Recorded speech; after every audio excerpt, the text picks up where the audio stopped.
actively living today in that state where the line between synthetic and real information is blurring. It's practically evaporated. And I think the critical question isn't how can we verify truth, but how do we function when we can't? And that I think is where we're at. I think the answer lies not in trying to unring the bell of synthetic information. It's impossible, right? Instead, we're just radically have to shift our relationship with information. We need societal level recalibration toward a source of skepticism. I see this all the time. When someone tells me something and my first question is, where did you read this or where did you hear this? And then I will always, whether it's like credible, one would say credible or uncredible nowadays, BBC or CNN, you just always questioning who is the source? How do we know that this is actually verified? Hi, listeners. We're very excited today about our latest episode of The Outside Context with Haviva Kohl. But first, Jana, what was your outside context moment this week? This is actually startlingly relevant in the context of this episode, actually. So first of all, it's a bit of a two-pronged outside context moment, but I've been watching the film Mountainhead, and I say I've been watching because I couldn't watch it all in one go because some parts of it were just so cringe. So I had to kind of watch it in 20-minute chunks over the course of about 10 days. But it's a kind of satirical comedy, I guess, about tech bros. So for tech bros, very similar to some major personalities we might be aware of, who basically go off on a guys' weekend at one of their mountain lodges. Stunning mountain scenery, by the way. You could watch it just for that. And during this time, basically, one of them, who is the owner of a social media empire, releases an upgrade which basically allows anyone to publish deep fakes without any verification or without any way of telling that it's a deep fake. And so they're holed up there, skiing, going hunting, eating canapes and barbecue. And meanwhile, back in the real world, everything is going to hell because there's these deep fakes of news events that are setting off political unrest and violence around the world. And so this movie is about their response to it. Some of it is predictable. I'm still struggling as to whether it was a good movie or not. I mean, I enjoyed it, but a lot of it, given, my tech bro reading binge at the beginning of the year, was a little bit too close to home to really laugh at. But it was certainly very thought provoking. And then, lo and behold, pretty much a couple of days after finishing this film, I read about Denmark's efforts to tackle deepfakes by giving people copyright to their own features. And this is about the Danish government's effort to clamp down on the creation and dissemination of AI-generated deepfakes by changing its own copyright law so that everyone has the right to their own body and facial features and voice. And this is brilliant, actually. This is a solution that I hadn't really thought of before. I mean, obviously, it's difficult to enforce in practice unless there's some kind of global framework for it. But the fact that it exists and it sets precedent, and particularly that it's a European country, which means that, there is now a European precedent to build on some kind of future legal framework in that respect, was super interesting. And I just think, in this era of big challenges like AI and, its use in deep fakes and things like that and misinformation, it's really nice. And in the context of this episode, as our listeners will see, it's really nice to see that, governments are trying to come up with pragmatic solutions that also lead to greater sovereignty for the individual over their own personal data, which ties in nicely to, one of our previous episodes as well. Yeah, totally. I mean, it's super fascinating because, yeah, we've obviously had episodes where we've talked about, I feel like, a lot of things at the very intersection of this. We've had our episodes on digital identity with Seema and what that means. We've had our episodes on smart cities where we talk to Richard, and obviously this feeds in because your smart cities and the use of digital ID is very important there. But I actually think, to me, this kind of comes back most to the episode that we had where we talked about what does a new type of government look like, and also how we will want to take potentially more control of our own democracy in the future. And obviously, this is probably one step in that direction. So it's very interesting, but it is fascinating that's coming out of the EU. Then again, the EU always does regulate first. So maybe not that surprising after all. And what was your outside context moment this week, Elise? Well, I'm glad that yours was super relevant to the episode because mine definitely isn't. But mine is relevant to something that I feel like you and I have personally been talking about lately, and it's interesting. So I thought, why not bring our listeners along for the ride so they could get to know us a bit better? Which is that you and I have been talking about birth order theory. And so I feel like this is super interesting because for those who know Jana and I in our day jobs, we are both frequently out speaking at conferences. We do a lot of engagement with both the general like financial services industry as well as the regulatory community. But in our private lives, where Jana and I definitely differ, is that I love nothing more than to be holed up on my own. In fact, I recently spent a whole week on my own where I was just like writing papers and just hanging out with my dog and going for walks in the Listener, morning. I was horrified by this concept. Jana thought I'd literally been kidnapped or something. But I would love nothing more than spending a week on my own, or like weekends. My husband and I can literally go like half a day without speaking. We're like hanging out in the same room silently. My dream. I love it. Jana was horrified to find out about this. And then we started talking about differences in personality traits, and I'm an only child and where we kind of fall in birth order and all of that. And so, Jana, maybe you can also talk a little bit about this because obviously it's very relevant to you as well. And you're the one who sent me the article on birth order theory. I mean, it is super interesting, and we're going to have to do one on the generation differences as well at some point, because that was another topic that came up in our discussions about, some of our interactions with others in our industry as well. I'm in an interesting position of being, partly an only child and partly because I grew up with my extended family, a youngest child, and I exhibit a lot of the traits of both. But I think socially, I definitely exhibit more of the traits of a youngest. And it's also, I think it's very interesting because a lot of people that look at Elise and I from the outside and think that we're actually very similar. And yeah, we're not. Elise can spend a week by herself. I'm horrified at the thought. I think around day 2, I'd sink into a deep depression and not get up off the sofa. During the pandemic, during lockdown, for example, I was having long conversations with the postman. I got to know the Ocado drivers very well. I talked to everyone. And that was when I realized that I was actually, very social and quite extroverted. And I don't know the extent to which some of the birth order stuff is true or not. But, maybe Elise, you can give a few examples of the characteristics exhibited by. Now, happy to. And first, I would like to say a disclaimer that this is not an official medical or psychological diagnosis. And to my in laws, who are both doctors, just close your ears. This is just for fun. However, the theory basically says that if you are a youngest child, you might tend to have characteristics of being outgoing, social, rebellious, spoiled, carefree, an attention seeker, or free thinker. Whereas if you are an only child, you may have the qualities of being creative, confident, mature, well-spoken, detail-oriented, perfectionist, self-centered, and self-entertainer. can attest, I love to self-entertain. I'm very happy on my own.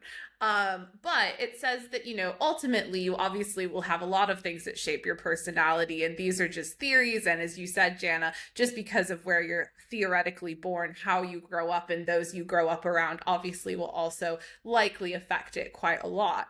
But we just thought that this was a bit of fun and kind of interesting, and would love to hear from our listeners where you guys fall in this, because maybe it also influences your interests. So are you more like Jana or more like an Elise? Let's find out. But with that, let's go to our episode with Haviva. I mean, I take offense at the spoiled part of my description, but the rest is pretty spot on. And I mean, mine said I was self-centered, but carry on. let's Over and out. Haviva, thank you so much for joining us today. We're so excited to have you with us.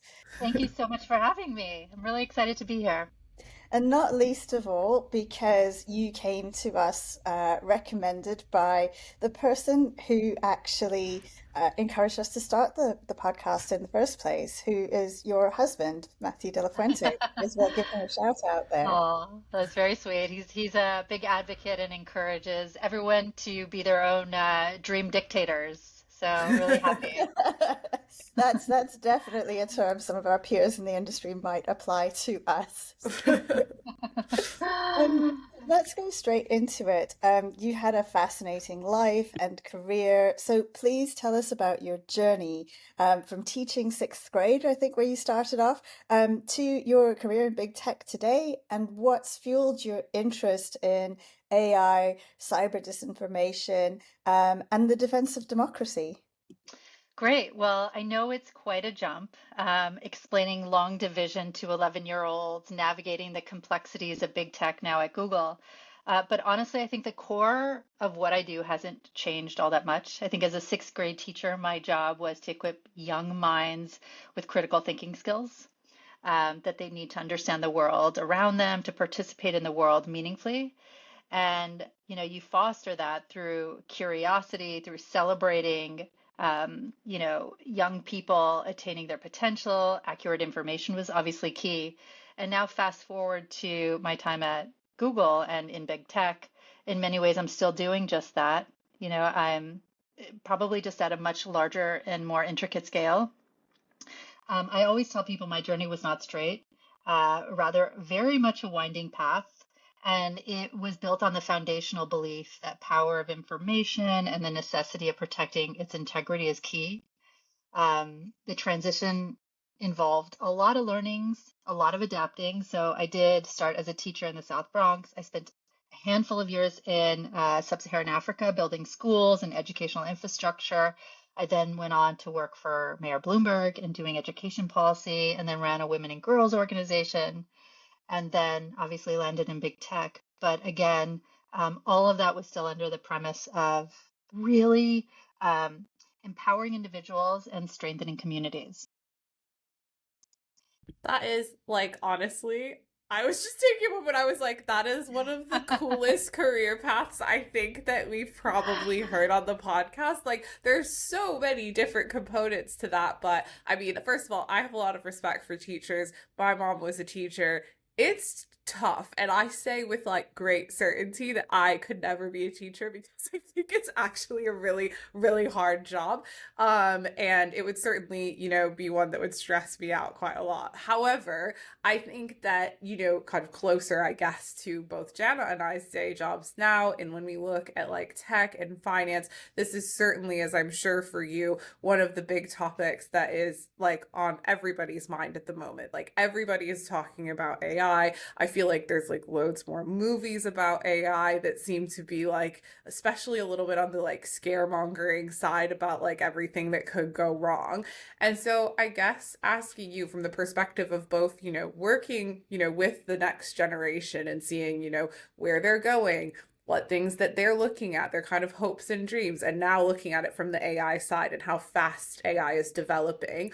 What are the things that you're actually worried about, and kind of what are the things that, we should really be concerned for, rather than this kind of general hype bubble? Well, no, first of all, I'll just appreciate you calling out the difficult job teachers have, because I think, I've had 20 plus years as a career in this professional setting, but any dark day I have or challenge I have in my current day job, I always think about the hardest job I ever had was being a teacher and facing these young people and standing up in front of the classroom. So just a huge shout out to teachers. Oh boy. Okay. AI and how fast AI is developing and what keeps me up at night. I would say that there are two really big kind of core themes. One is the pace of development, and two is job impact. And so when I think of the pace of development, it's the unfathomable pace, right?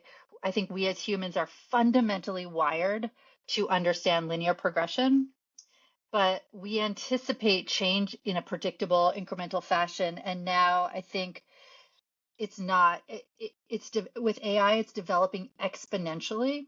And our brains are simply, they're not equipped to intuitively grasp what that truly means.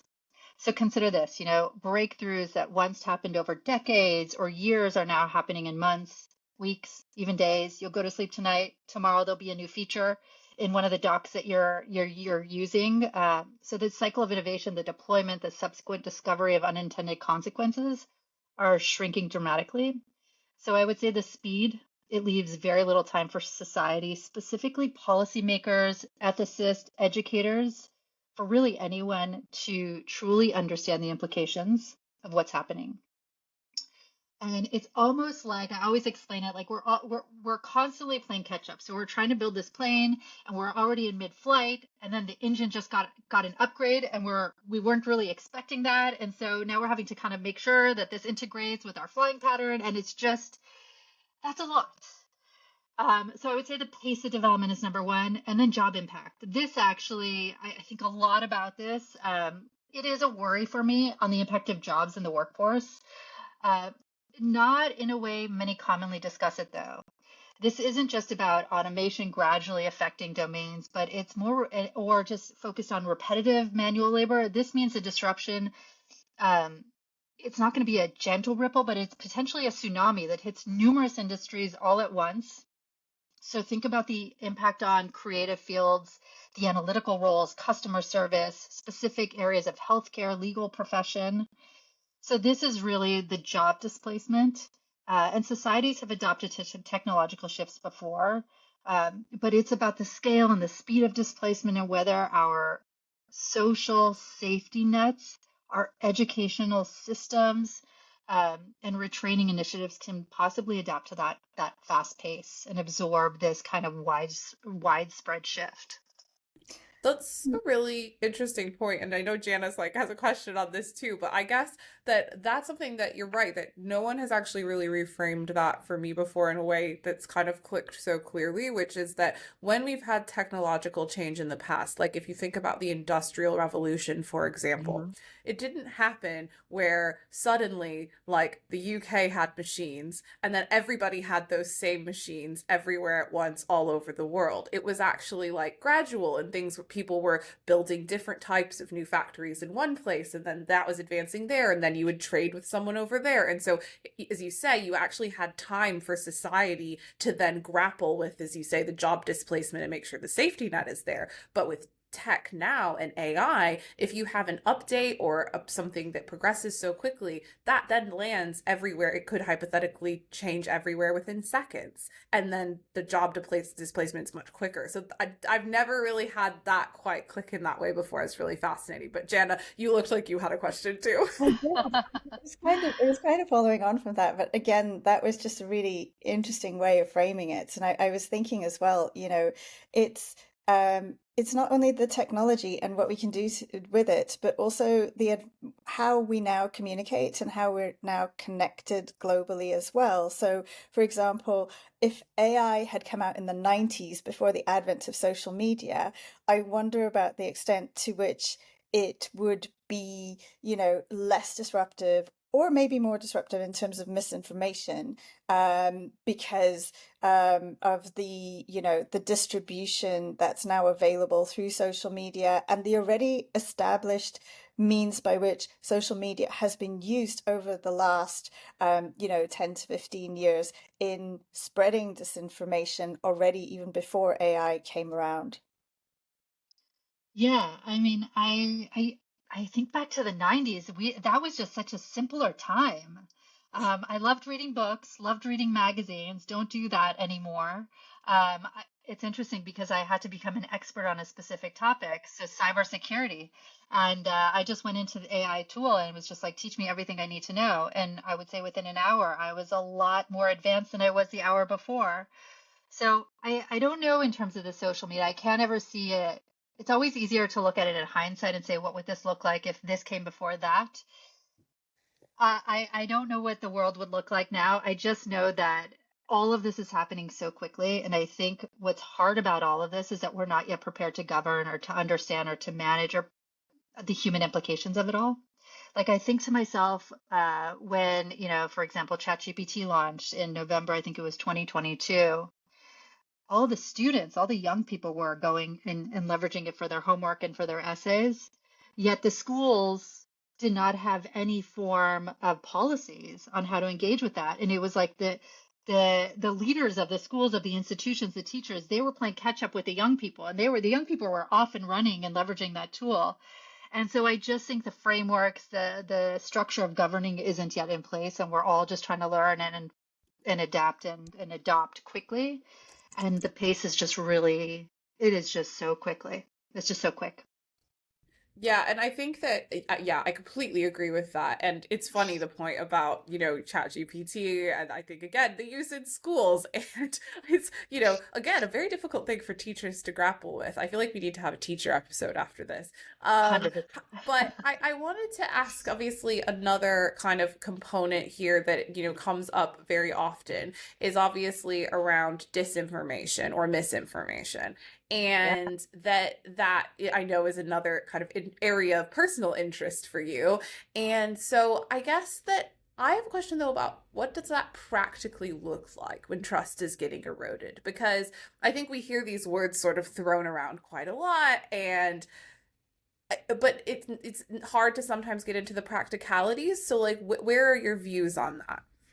Yeah. I think the question on disinformation, the road of trust, for example, in institutions, what does it look like? It looks like the core of Western civilization is in danger. When I think about this, I think of the thesis as civilization is oftentimes connected to the pursuit of truth, of science, of fact, right? It's the American version of life, liberty, and happiness.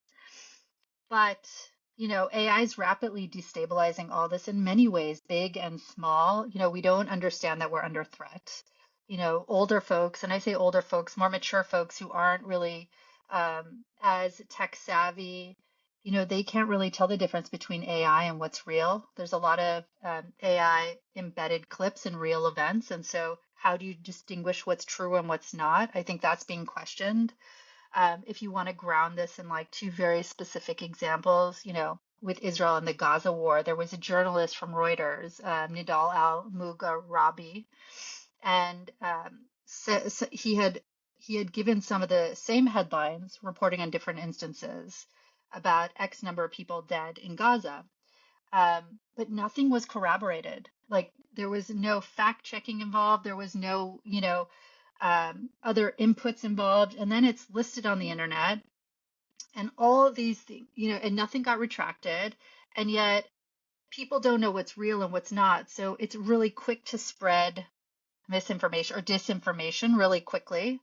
Um, there were over 20 pro-independent accounts, for example, in Scotland recently. So there were over 20 pro-independent accounts responsible for 250,000 posts that had been astroturfing the Scottish independence social media sphere, and they all went dark on June 23rd, the day Iran cut the internet. All of this leads to a loss of trust in institutions and a threat to the very nature of truth, the end of facts, as we all turn inward into our echo chambers. Only the brave and the intelligent is how I think about it. People who have real critical thinking skills, with enough time, with enough resources, will have enough capacity to really uncover or discover the truth. And so I think with disinfo, I think there's an overload of noise and a manufactured outrage.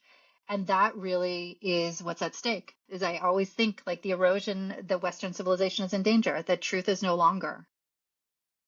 And I guess, when we think about governments and the institutions of governments, people have, it's not a new phenomenon having distrust to some extent in your government. You always kind of feel that someone out there is doing you a little bit of a disservice.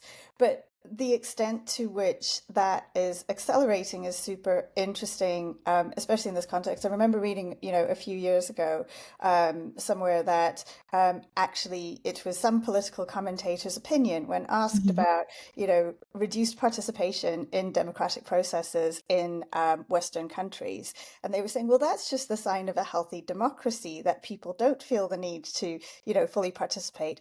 And I thought, but that's something seriously flawed, because if people are not participating, that actually breaks down the trust for them as well. And so we've got this kind of situation now where direct participation in the democratic process is reduced at the same time as misinformation is and disinformation are spreading. And so, in your view, are to some extent democratic systems structurally disadvantaged actually in fighting back against disinformation compared to more authoritarian ones, because there is this, principle of freedom of speech, etc., that's defended in most modern democracies, but that's combined with this distrust? That's a loaded question. I would say, my short answer would be yes. In many ways, they absolutely are, particularly in the current information environment. Um, we often don't recognize we're at war in a democracy. We don't perceive the spread of disinfo as direct, strategic, on our institutions or even our national security. We tend to think that these are a matter of opinion and perhaps a regulatory challenge. We don't think in terms of the fundamental, misapprehension of our primary vulnerability. Authoritarian regimes, they conversely, like, they operate with a clear understanding that information is a tool to control. They're unburdened by the very principle that define open societies. This leads to directly, I think of Winston Churchill's famous quote. It rings true more so today than ever. He says, a lie gets halfway around the world before the truth has a chance to get its pants on. In the age of social media, a lie doesn't just get halfway, it often circulates globally. It's believed by millions, and it becomes entrenched as a fact before anyone even realizes that a falsehood has been realized, right? The sheer scale and the speed means that truth often doesn't even have a chance to catch up. And that is extremely terrifying. You Yeah, know, it is. It's so scary. It's you know, so I, scary. sorry, I think though, like democracies, we value free speech, open discourse, and a marketplace of ideas. They're all essential principles, but these very values are exploited by those that weaponize disinfo. And I think with this info as well, the challenge is you're trying to, I forget what the term for it is called, but you're trying to prove something that is so actually unrelated to the truth. It's like if It's somebody like says, combating a double negative almost. yes, 100%. where, 100%. where do I even start? Because in order to prove this, to disprove this, I have to, prove the whole body of factual evidence, possibly from the beginning of the universe up until now. If somebody comes along and says, "Oh, viruses don't cause illness," or something like that, it's like, I've got to bring all of modern science to bear on this, and that's going to take a much longer time than saying viruses don't cause illness. Yeah. 100%. Yeah, exactly. And I think that, and I agree in it. So now, obviously, a lot of the ways that that disinformation and misinformation is shared is via the internet and via various big tech platforms. But to your point, if we want to live in open and free societies, it's important that these platforms are also open and free. 100%. However, there is an argument, I guess, to be made that big tech firms could play a role in the defense of democracy and our open and free systems. But what are, like, what's the right balance there? Because, safeguarding from big tech becoming politicized or misused, and as you say, in defense of those ideals and principles, not as a tool to manipulate it. And I think, Jana and I both also work really closely on policy and regulation. Like that's our, specialist areas our listeners will know when it comes to digital finance. And we often have this tension between where it's like, well, how much do you regulate? Like, how much do you actually try to tell firms what they should do? And I think that this is a really pertinent question for big tech as well. So what do you think the role for big tech firms could be, hypothetically, not specific to any one? Yeah, I mean, I think it's a really, really tricky balance to get right. And I don't think there's ever going to be, everyone's going to be happy with the outcome. I think that I'm a big believer in regulations. You do have to have some regulations in place. I think the challenge with policy is that oftentimes the people creating the policies don't understand the implications of these policies. So I think it's about, big tech has to educate the policy, the policymakers, and policymakers have to really entrench themselves in understanding what the impact of the policy that they create will have on free speech, um, on democracy as a whole. And it's got to be a continuous give and take, but an understanding that the key primary focus is to protect people. And like I can say all I want to say, I have seen policies play out, and it is really difficult to get right. And there will always be adjustments that need to be made. But I do think all of this technology does need some form of guardrail because, you know, when in the hands of bad actors can be extremely dangerous. And then there's unintentional consequences from good intentions of policymakers. So I don't know that it doesn't answer directly the question, but I think it gives kind of a shape in terms of where I tend to lean.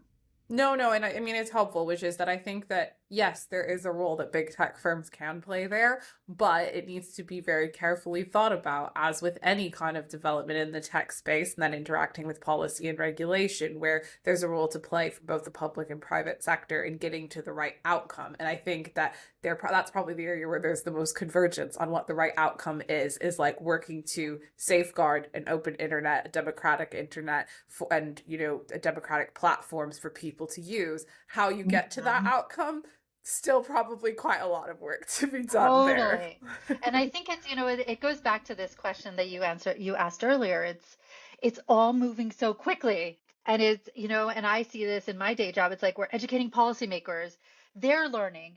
They're reading things that sometimes are not super factual. They're not true. And then, they establish an opinion based on something that might not be real because they're not actually the engineers who are coding all of this. And so I think I don't even say it's a foxtrot. It's a constant like salsa shake up move that like we're inventing a new spin all the time. And it's a lot of people stepping on each other's toes to like move. And I'm not even sure yet in the right direction. I mean, you talked a little bit about, this distinction between bad actors with good tech and good actors with bad policies. And I wonder about the extent actually to which at some point there's actually a convergence of those two things, because even if you purport to be a good actor, at some point, if you're consciously not putting in place the policies that can control the use of your tech, or that can put not control but put safeguards around the use of your tech, then to what extent are you actually, acting in bad faith? Yeah, I mean, I think it's a great question. I think to myself all the time, good actors, bad policies, bad actors with good tech. I think they're both, you know, they're both dangerous, but with a critical distinction. Bad actors with good tech, it's like a loaded gun, in the hands of a sociopath. With you know, represent the immediate, the acute threats, the deliberate spread of disinformation, the sophisticated cyber attacks, the autonomous weapons designed for really bad things, evil things, this stuff this stuff that keeps us up at night, the clear, the present danger constantly. However, you've got the good actors with, bad policies. That's more slow acting poison. This is where we see well intentioned but misguided regulation stifling innovation, or, powerful democratic governments implementing surveillance technologies that can erode civil liberties.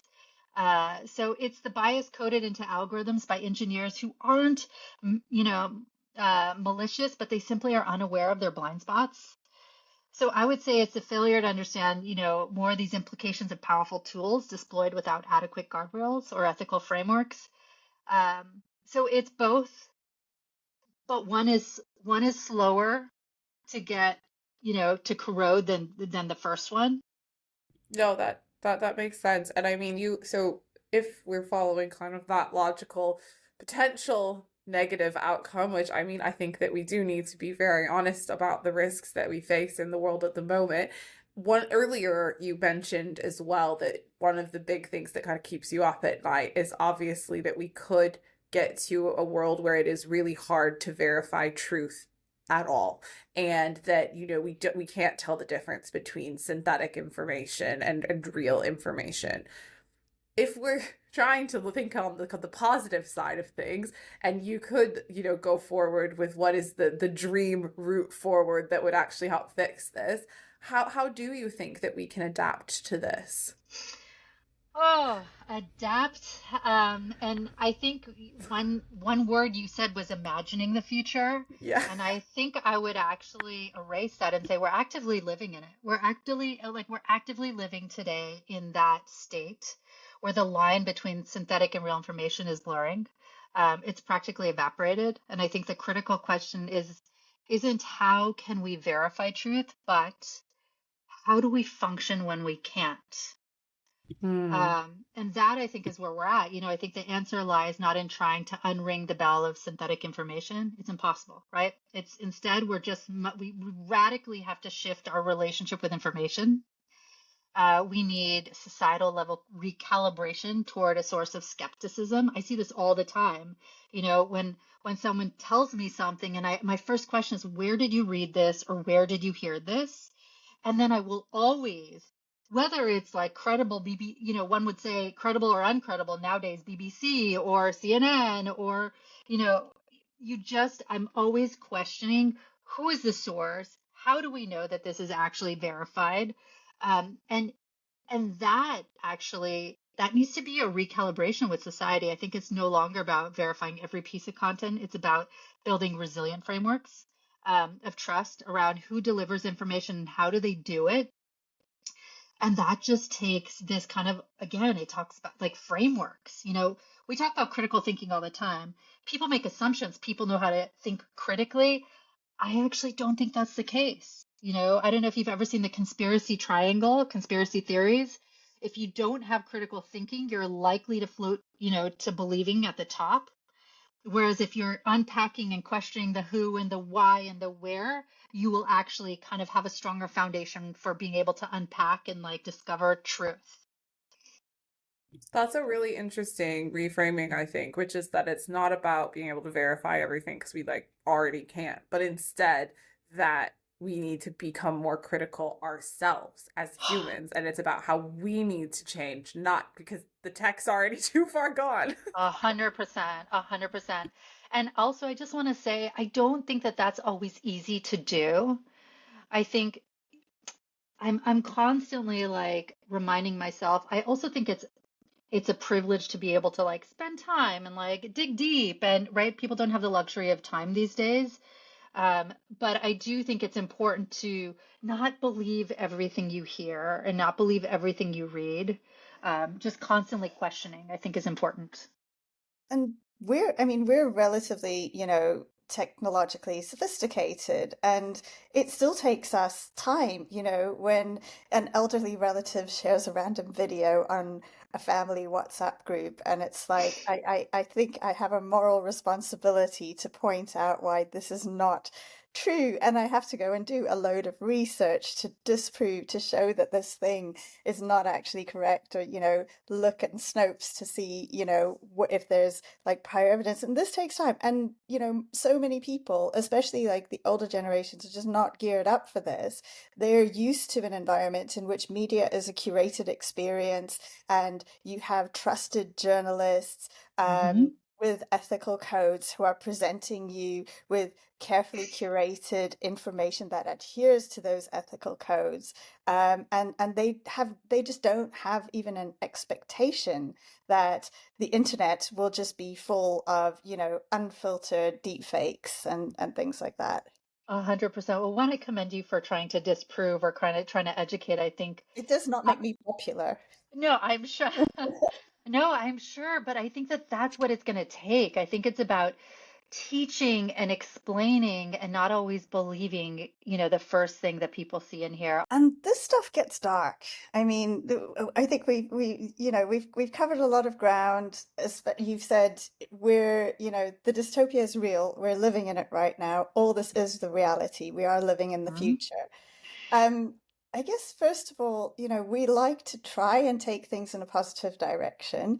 Mm-hmm. How are we at a point where we can actually make the shift to being a more resilient, tech literate democracy that values truth and values a high standard of information and things like that? Or is it just too late? And then secondly, I guess also for you personally, you were confronted with this day to day. There must be something that keeps you going in the bleakness, some hope for the future. And I guess those 2 points converge. I'm sure you must have some kind of vision as to how, it can all be salvaged, and a better world can come of it all. 100%. So I'm a little bit of a cautious optimist. My partner husband is like the pessimist of all, and so I always see the silver lining. I do think that yes, all of this is depressing, but I think humans can bounce back. I think I'm a fundamental believer that there is good in the world. I think what keeps me optimistic is the future, the kids, my kids, how easy it is for them to adopt all these new technologies without significant disruption. So where I think there are significant benefits, I have a daughter who is dyslexic, and she uses all of these tools to be much more self-sufficient in the world. And she's trained her bot to engage with her. And so I look at this and I'm like, wow, humans are pretty like remarkable in that they can adopt, they can adjust, they can, so I do think that there is hope. I do think it's really important not to write off that we're all doomed, because then we really are doomed. There's not going to be anyone who's like Jenna, like you, who's course correcting a relative when you're like trying to explain to them much more critical thinking. So I do I'm gonna think, be honest, I yeah, don't do that. That's okay. like so good of Jana. When she said that, I was like, wow, this is like really making me feel bad because frankly, sorry Yeah. if any of my relatives are listening to this, but when I get sent videos that I'm like, that's crazy, my response is to just ignore it and then change the topic as quickly as possible because it really stresses me out. And I'm like, man, maybe I do need to be being more critical and a little more resilient, working towards that Yeah. future. Do you know what? I think like Elise, I think I'm always like we can't fight every single battle, but I think we should know where we sit in the world and what I think we can tackle and where I think we can make impact. So for example, I have a colleague that I respect, and she posted something on LinkedIn, and it was about an Amnesty International report and a definition. And I was like, oh, wow, this individual didn't actually read the report and didn't recognize that the definition was like adjusted and all these things. And I had read the report. And I was thinking at that moment, should I course correct her? Or should I do it privately? Is it worth my energy? Is it worth my time? And I think in the end, I didn't actually do it, but I did write the response, partly because you have to also figure out where that individual is on their truth journey and whether they can engage with it. But I would say I think it's important to recognize that not everything is doomed. I think we have a lot of work to do. I think each one of us can be citizens of building a resilient framework for like questioning things for truth, and we can be an advocate for this next iteration. And I love that. And when you said like there's some good in the world, like Jana's gonna start laughing now, but I literally what I thought of was from Lord of the Rings when Sam goes, "There's some good in the Oh, world, I Mr. know. I Frodo, knew and that. it's worth fighting for." And I it is. totally And I agree. absolutely I love that you said that so much. But I do want to end on a kind of cheerful and positive note. So last question that we have for you is we love to ask our guests about kind of like far in the future, sci-fi, things that have, shaped their thinking. And so my question for you is like, given that you work so closely to this and you're, at the kind of cutting edge of big tech, what is a sci-fi or, concept, it could be a film or a book that you feel like is either pretty close to kind of where we are right now in the world and paints a really good picture, or is something that's really helped frame your thinking on Hmm. these issues? Well, you can do two if you like. Yeah, no, I love this question. I knew that this question might come up, and so I have to say, initially my mind went to The Matrix, or I don't know if you've read Dave Eggers' book, The Circle, right? Yes. But then I was Yes, like, yes. that's too sci-fi. Let's keep it basic and simple. I So mean, then I I went, love The Matrix, but okay, yes. okay. So, but I actually think it's the life of pets. Let's go with this for a second, right? The truth is, like, we're already opting into significant aspects of this. We trade our data for convenience, our privacy for connection. I think the sci-fi, you know, most with me isn't about the obvious overlords, but about the slow, almost imperceptible surrender of autonomy in exchange of a perfectly curated, comfortable, and ultimately controlled existence. So it's kind of like we are the pet, and the tools, the AI, and all those things are the leash, right? It's not overly forceful, right? We are moving along, but we do have a leash there. And it's perfectly designed to meet our immediate desires, and we forget that we have a leash. So we're kind of slowly guided, and we can go with where we want to go, but there is something there still.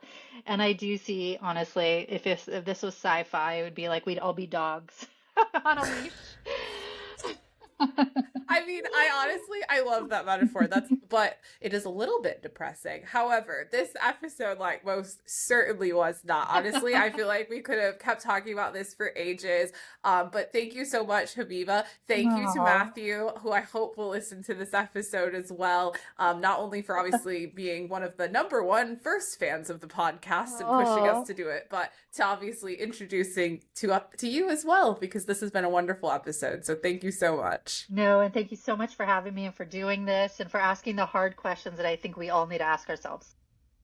And thank you for me as well. I mean, The Circle, The Matrix, and Lord of the Rings in, less than 5 minutes. That's a score for us, Elise. Amazing. Well, thank you.